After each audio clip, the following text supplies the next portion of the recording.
Kuno was a young boy born in a fantasy world with the hero's scar on his face, which is considered to be incredibly rare, which was left on him by a holy knight. But the price he had to pay for that was the loss of his eyesight forever. Kuno never knew what seeing something even meant, and often asked his parents what seeing feels like, and his father would reply that seeing means being able to perceive colors, see all the beautiful things God made in this world, and it is a very important thing if you want to find big off baddies. His mother, on the other hand, told him that the loss of his eyes is nothing compared to the hero's scar he has received, and claims that it was a small price to pay. He often heard the maids of his household pity him for the fact that he was blind, which irritated Kuno, who just wanted to be treated as a normal boy of his age. He was soon given a magic instructor as well, which he wasn't totally a fan of since he couldn't understand what would that do to a person who can't see. One of the maids guides him towards the room where his new magic tutor was waiting, and Kuno asks the maid what's the point of learning any magic if he can't even walk on his own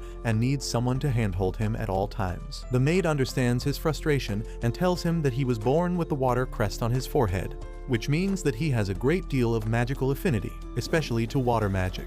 And if he learns the magic, he can do wonders for the world and himself. Kuno doesn't really agree with that, but decides not to argue as the maid opens the door where his new tutor, Jen, was waiting for him. The blue-haired nerd baddie greets Kuno warmly and introduces herself before starting with their first lesson. The lesson turns out to be a pretty easy one for Kuno, who immediately manages to get his staff wet with a simple spell. Jen praises him for his talents while Kuno asks what he did with the magic. Jen explains that he just used a simple magic spell, which produced a blob of water the size of an eyeball. A sudden realization hits Kuno as he grabs his eyes, which scares Jen, who thinks that Kuno is one of those woke snowflakes who can't take a joke and love getting offended.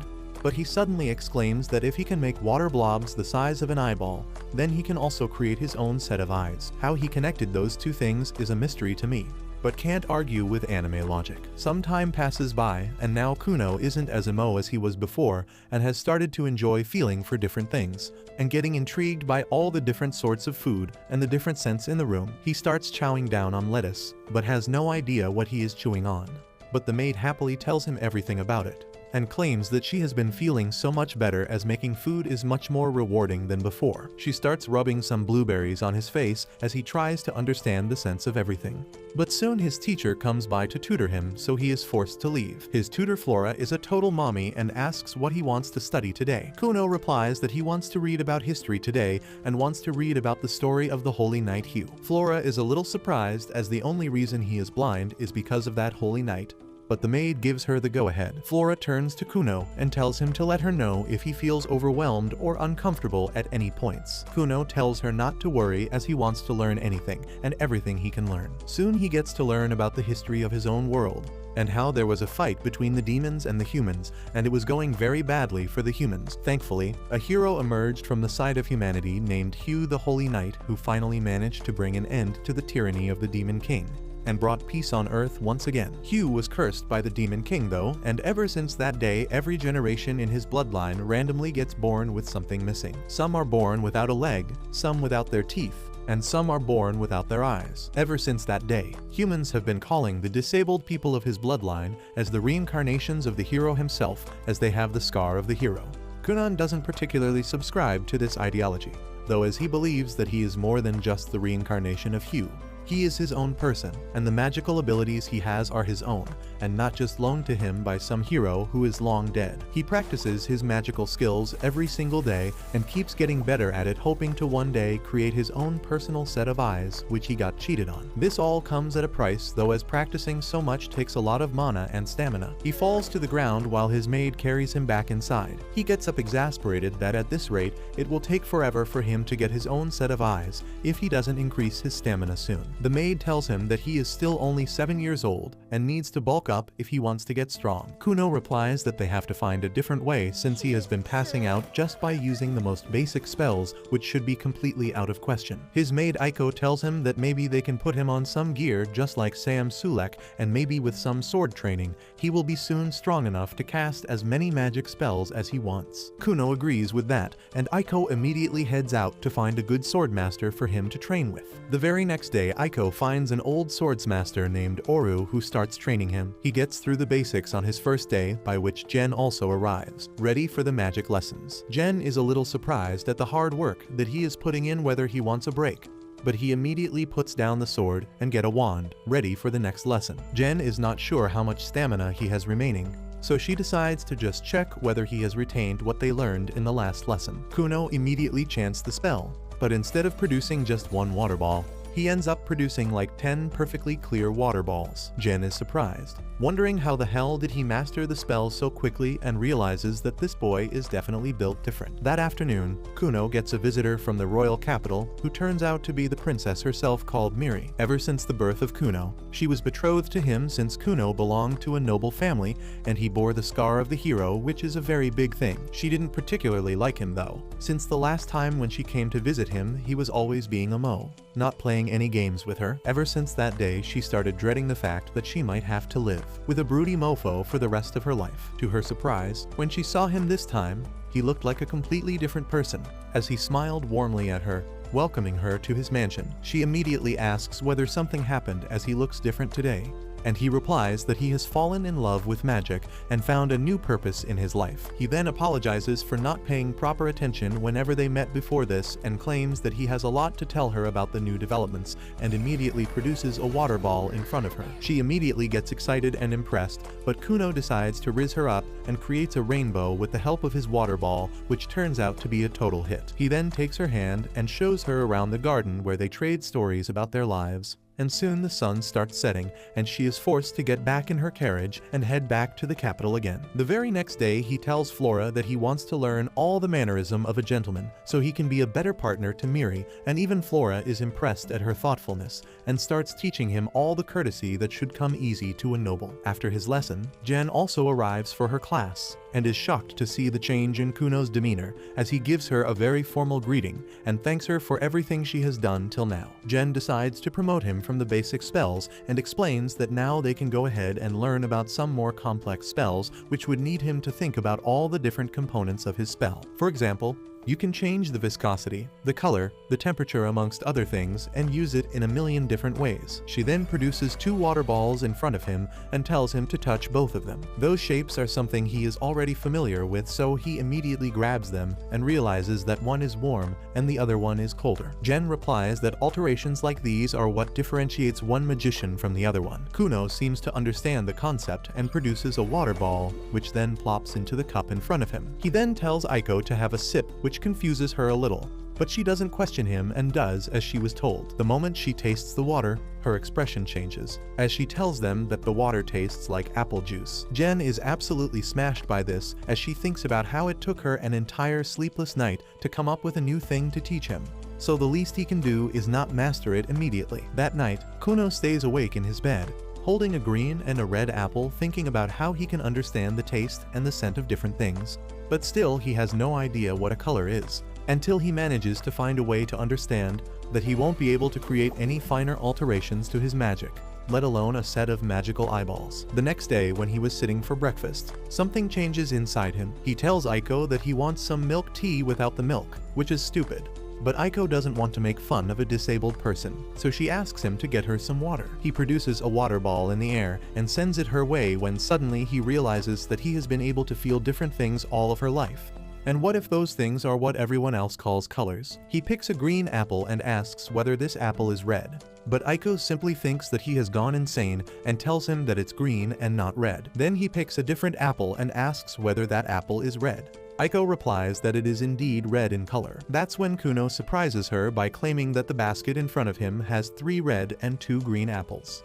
Aiko is shocked to hear that, but Kuno replies that he has been able to feel different things by touching them. He thinks that he can figure out what each color feels like to his fingers. This is a big improvement, and Aiko immediately runs to tell his father about the new development. He immediately asks whether Kuno can read books, and Aiko replies that he is able to trace the color of the ink on the paper and read that way. The next morning, he starts practicing his magic once again and summons a huge red-colored water ball, claiming that he can sense the color better if he makes it bigger. Just then his mother calls out to him, which breaks his concentration, and the water ball falls on them, covering them in the red liquid. His mother gets knocked out cold, thinking that something happened and her dear son was covered in blood, which confuses Kuno. But Aiko tells him that the color of blood is red as well, and that's why his mother is so scared. While this is happening, Jen watches it from afar, thinking that the feats that Kuno is able to perform is beyond anything that she has ever seen before.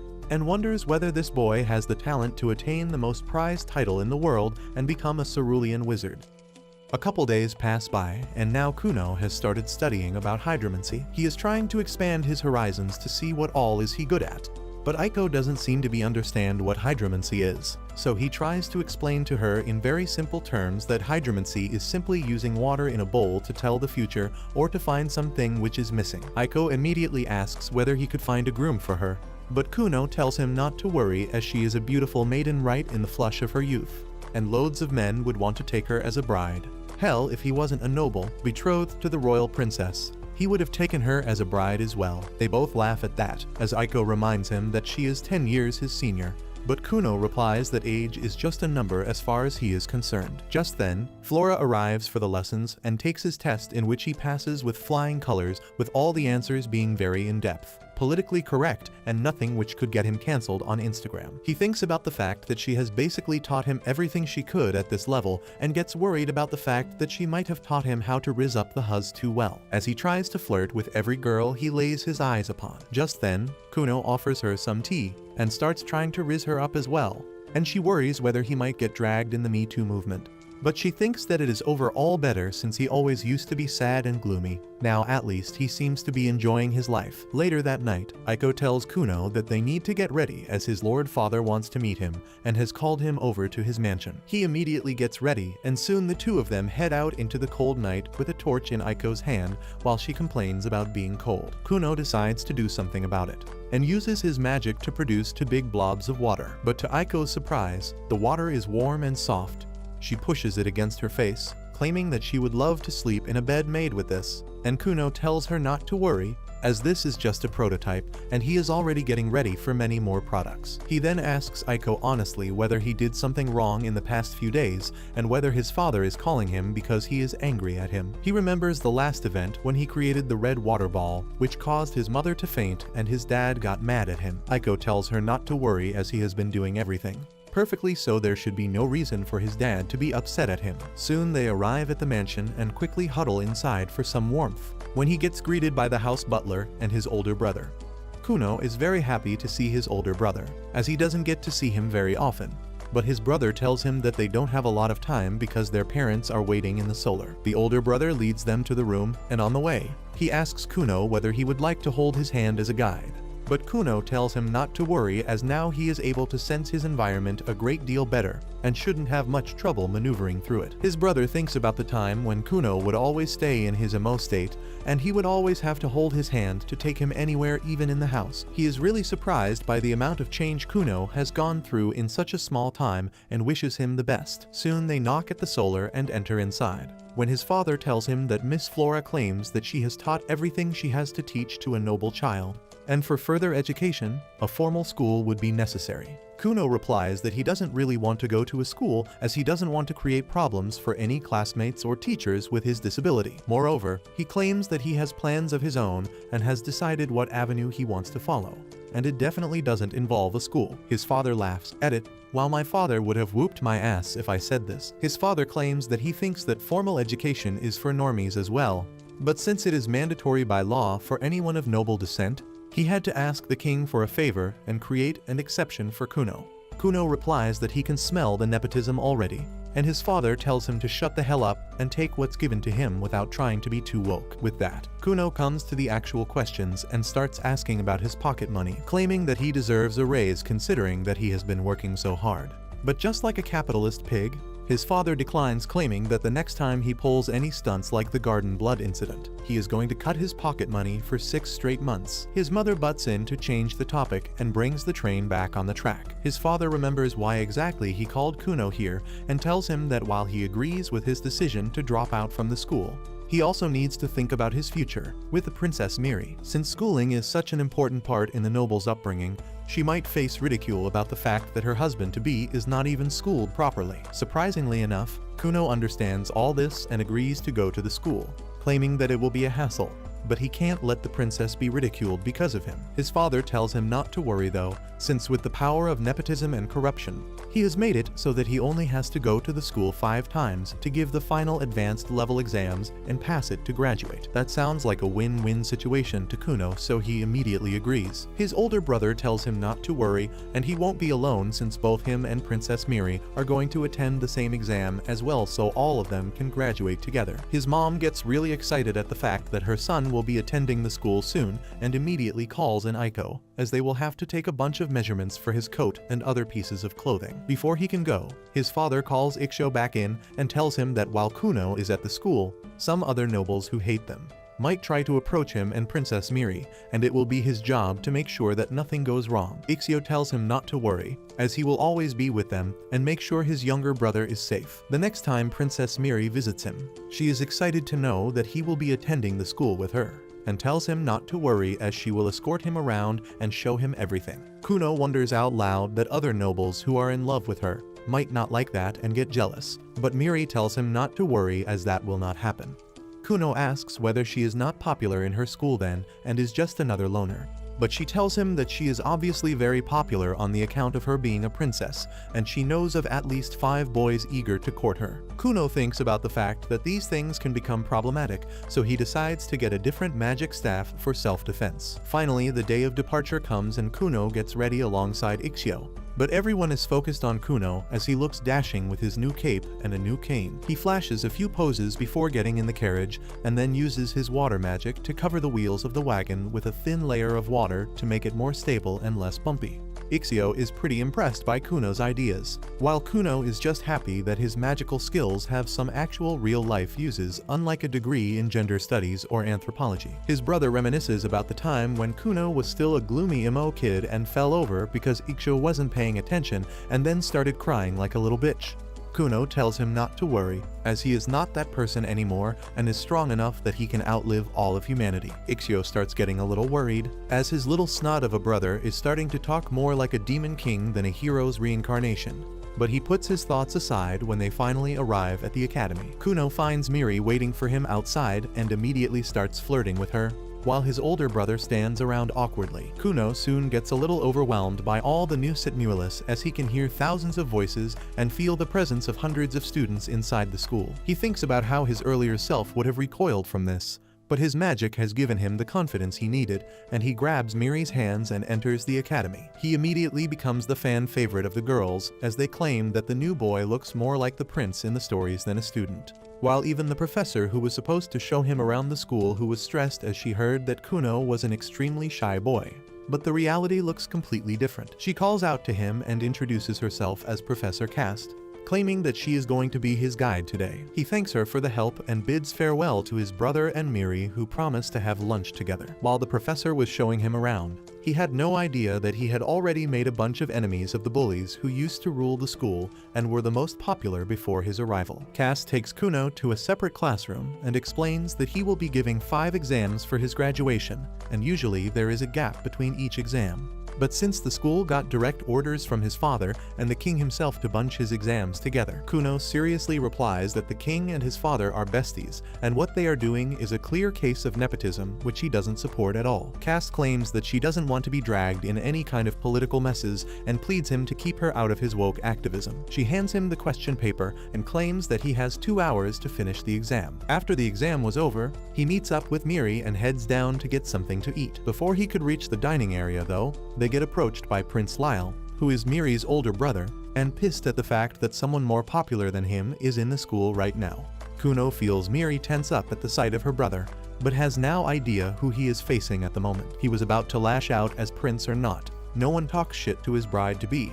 But before he could do anything, Ikshou intervenes and tries to dissolve the situation. Unfortunately, Lyle and his cronies don't seem to be in a mood to talk nicely, and keep trying to escalate the situation. Just then, Kuno decides to take matters in his own hands as he secretly uses his magic to collect all the magical droplets nearby and pulls it down at Lyle's trousers before claiming that the prince seems to have pissed his pants. The prince is furious, but too embarrassed to say anything as he walks away to get changed. while Ikshyo tells his brother to keep it down as no one can ever know that he is the one who did that to the royal prince of the kingdom. Ikshyo keeps racking his brains about what might happen now that they have created an enmity with the sixth prince of the kingdom.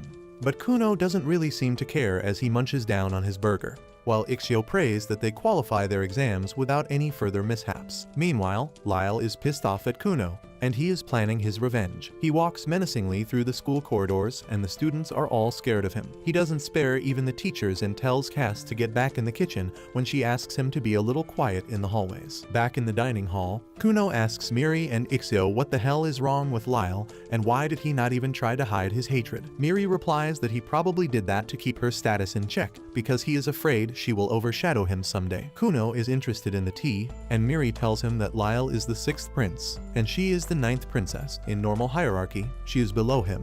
But since she is engaged to someone bearing the hero's scar, her social status is rising quickly, and that scares Lyle. Miri says that now that Kuno has made his social debut, the two of them have higher social status than Lyle, and he is just desperate to stay relevant. Kuno finds all that politics stuff boring, and Miri tells him that even if he were not a magician or the bearer of the holy scar, she would still be happy to be engaged to him. Kuno uses his flirting skills and says that he is glad to be engaged to her too, and the next time he sees her dad, he will kneel before him in gratitude, even though he is never going to kneel before another man. With that, he says that he should apologize to Prince Lyle for his actions first. But both Ikshyo and Miri tell him not to even dare, because that is a worse idea than dating a girl who is still friends with her ex. Soon after that, it is time for Kuno's final exam, and he trains his magic with Jen before taking the test. As usual, he summons a blob of water and Jen tells him to change its sensation today. Kuno immediately uses his power to freeze the blob, and when Jen holds it, she says that it feels like an apple, which is not really possible, but nerd baddies are always right. She tells Kuno to touch a lot of things to understand how they feel, and then use them to alter his magic even further. Instead of using this chance to touch her, or some grass, Kuno goes and starts diddling a horse as soon as he reaches school. Ikshyo comes out and is taken aback on seeing his brother act so sus, but he decides to leave him to his methods. Just then, Miri comes running to welcome them, and Kuno acts extra dramatic, saying that since it is the last day he is going to meet her at school, he feels like the world is ending for him. After that, he goes inside where Cass tells him that he will be taking the final exam with the rest of the students. Kuno is shocked on hearing that, and he is quite excited because this is the first time he is going to get the real feel of his school life. He then turns to Cass and says that he will miss being alone with her in their special room, and she isn't really bothered by how inappropriate that sounds. She tells Kuno that she will be only watching over him and wishes him the best of luck for the test. Ikshyo remarks that Kuno seems to have become very close to Cass, and he affirms, saying that they talked a lot during the exams. He talks about how Cass took the exam to be a teacher following a guy she loved. But that loser failed the exam and only she passed. Now she is a teacher and he is a jobless bum, and Cass has no idea what she is doing with her life. Both Ikshyo and Miri are bothered about Cass's mental health after hearing the topics that she is talking about with a child, but just then, some students interrupt them because they are curious about Kuno too. Cass tells him to introduce himself, and Kuno introduces himself as Miri's fiancé and Ikshyo's little brother. Everyone is impressed by him for no reason at all, and Kuno says that he is really happy to see that his fiancé and older brother actually have friends, because no one had approached them till now and he was sad thinking they were loners. Ikshyo tells Kuno not to diss them like that, and Miri gets embarrassed as she explains that she had asked all her friends to leave her alone so that she could spend more quality time with him. Kuno apologizes for not realizing her feelings, and then repeats that he is glad that both she and Ikshyo have friends. He didn't want to be direct with them and ask if they are loners because that would be rude, and Mama didn't raise a rude boy. He was almost ready to tell them that it is okay not to have friends by playing the sympathy card and telling them that he has got it even worse. Everyone else is convinced by his act, but Miri knows that Kuno has no issue being friendless, and he affirms. Soon, it is time for the exam to begin, and Cass tells Kuno to stop diddling the pigeon and get to his seat. Miri starts leading him to his seat when suddenly, Lyle comes there and pushes both of them away. He is pissed at Miri because the news about the recent pant wedding incident has reached the palace, and even the servants were talking behind his back. Lyle thinks that everyone here is the same, and they must be bitching behind his back because they don't have the guts to say things to his face. He clenches his fists in rage, but then Kuno grabs his hand suddenly, introducing himself to the prince. He says that he didn't get the chance to greet him properly the other day. but he really wanted to get along well with his brother-in-law. The entire class is stunned on seeing this because no one dares to get close to Lyle except a few bootlickers. On the other hand, this is the first time someone has greeted Lyle like this, and he doesn't know how to react to it. Kuno shakes his hand vigorously and Lyle is unable to get free from his grip no matter how much he tries. He acts super woke and tells Kuno that he never gave him the consent to hold his hand or talk to him. Kuno, however, completely ignores that statement and says that Lyle has really manly hands and he wants them around his throat. This is too much for Lyle and he immediately turns to Miri, asking what the hell is wrong with her future husband. Instead of answering, Miri starts laughing because she never imagined Lyle could blush like that. Lyle is even more embarrassed as the entire class joins Miri in laughing at his reactions, and he turns to Kuno, ordering him to let go of his hand. Kuno finally leaves him alone, and the matter is resolved peacefully. Cast begins the exam, and once it is done and the answer sheets are checked, she announces that everyone passed the exam. Everyone is happy to hear that, and Kuno celebrates that he graduated with his brother and fiancé. Later that evening, he leaves for home and wishes everyone goodbye. Everyone is sad to bid goodbye to the quirky but charming boy, and even Lyle seems to have changed after meeting Kuno. The next day, his magic lessons with Jen resume, and she tells him to create a small typhoon. Kuno creates that, and then at Jen's order, he splits it into 10 water balls, colors them, and then changes their texture. Jen is satisfied with this, but Kuno has more to show. He says that he has learned something new recently, and then changes one water blob into a white pigeon that flies like the real thing. Jen falls to her knees, realizing that Kuno is officially a much better sorcerer than her, and she is going to lose the job of teaching him. She decides to reveal this truth to Kuno during tea time, and asks him to prepare himself mentally because she has shocking news for him. Kuno sends Aiko away before asking Jen if she is a goddess who came from another world to teach him, but now she must return to her divine dimension. Jen is amused by that idea, but she doesn't entertain it too much. She tells Kuno that she doesn't have anything left to teach him, and he is already better than her now. Kuno gets up and says that he doesn't want to let her go, because the little tricks she invented to keep him busy and extend her employment made him understand a lot more about magic than any normal class would. More than that, he is grateful because she was the one who inspired him to create eyes using magic. He is desperate to keep her as his teacher and offers to increase her salary.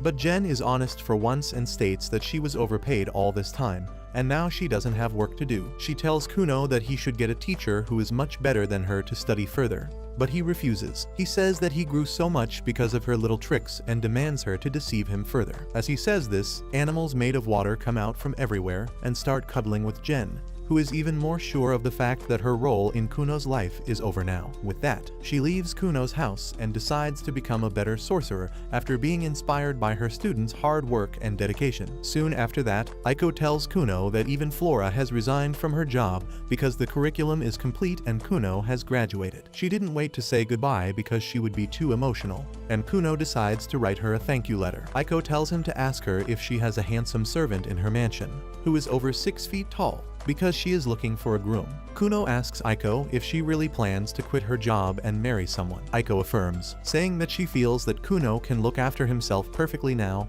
and it is time for her to get married because the dating pool after that is quite bad. During dinner, Kuno tells his parents that all his teachers have quit and Jen told him to find an extraordinary magician to teach him next. Ixio says that the royal sorcerer Zio is quite famous recently, and his mom can vouch for that. Kuno asks his dad to appoint the guy named Zio as his teacher, but he tells him that's not how things work. He makes it clear that he cannot call the royal sorcerer here to teach him, and Kuno asks his dad what is the point of being the king's best friend if he can't do even this much. Kuno's dad tells him that only the king and people directly authorized by him can meet the royal sorcerers, who rarely leave the castle and don't meet commoners.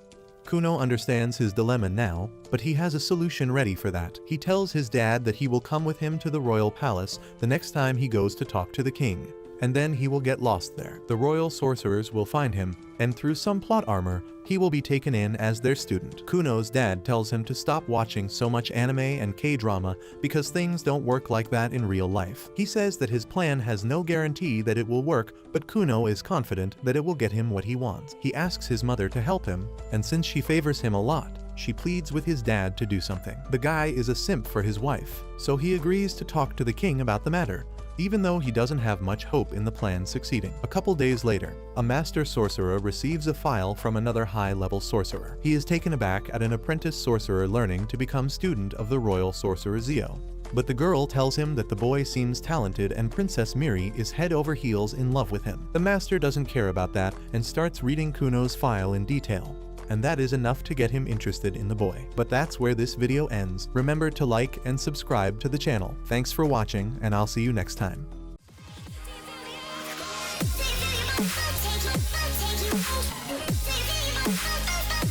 Take you out.